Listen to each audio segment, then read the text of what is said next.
How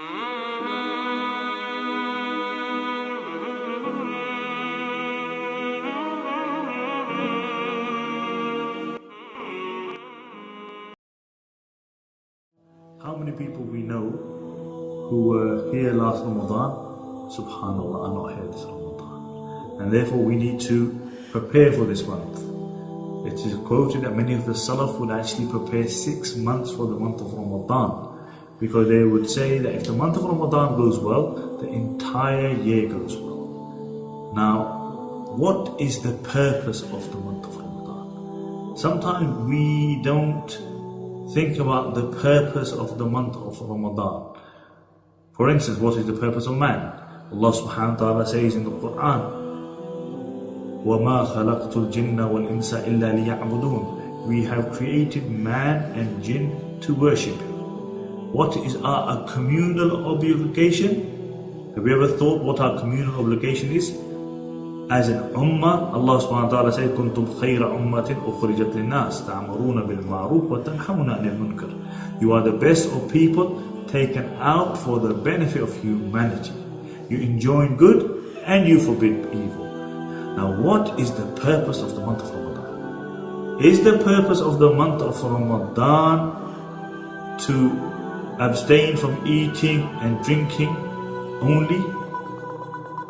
Well, if we look into the Quran, Allah subhanahu wa ta'ala requires something else. Allah subhanahu wa ta'ala said that fasting has been prescribed upon you, like it was prescribed upon those who came before you. Why? That you attain taqwa. Abstaining from eating, drinking, a relationship with the partner is a catalyst in attaining taqwa. Now, how many Ramadans have me and you fasted? And we have never attained taqwa by the end of the month of Ramadan. What is taqwa? Taqwa is that by the time that you finish Ramadan, you are very careful. You trod very carefully upon the thorny path of life. That is the purpose of the month of Ramadan. That by the end of the month of Ramadan, we become people of taqwa. And therefore, whilst we fast, whilst we abstain from eating and drinking, we also abstain from all those things which Allah subhanahu wa ta'ala has made haram. What often happens that we abstain from eating, drinking, relationship with a partner, but we carry on like we normally do. We backbite, we slander, we don't pray our salah, and hence by the end of the month of Ramadan we never attain taqwa. And also this is, subhanallah, a month of maghfirah. The Prophet ﷺ said that if the month of Ramadan comes, the person who attains the month of Ramadan and he does not attain maghfirah and forgiveness from Allah subhanahu wa ta'ala, then he is removed from the rahmah of Allah subhanahu wa ta'ala.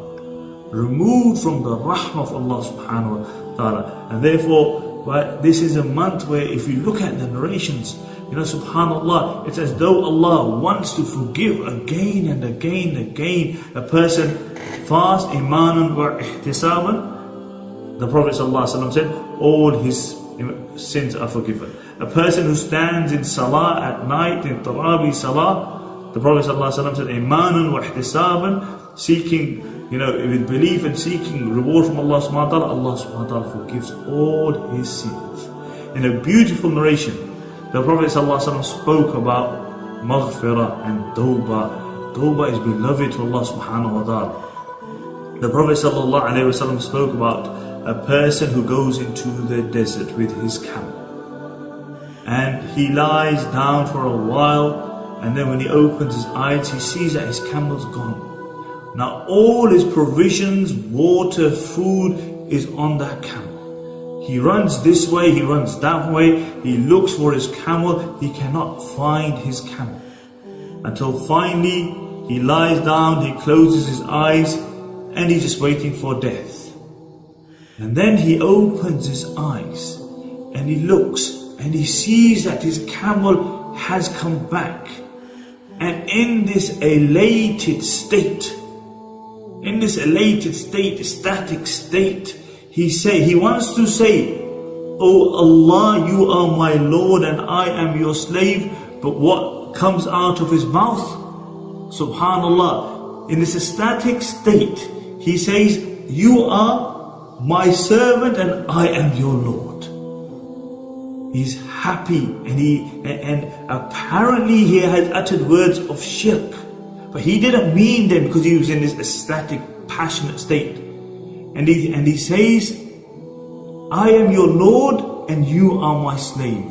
The Prophet ﷺ said, when a person does tawbah and he returns to Allah subhanahu wa ta'ala, and this is why believers should always do tawbah. You know, when we slip, when we make a mistake, we should always do tawbah. And the Prophet ﷺ said, when a person does tawbah and he returns to Allah subhanahu wa ta'ala, Allah subhanahu wa ta'ala is happier than this person who has found his camel. May Allah subhanahu wa ta'ala make the month of Ramadan a month of barakah for us, a month of maghfirah, a month of rahmah. May Allah subhanahu wa ta'ala save us from the fire of Jahannam. And may Allah subhanahu wa ta'ala keep us united in the dunya and reunited in Jannah for those. Assalamu alaikum.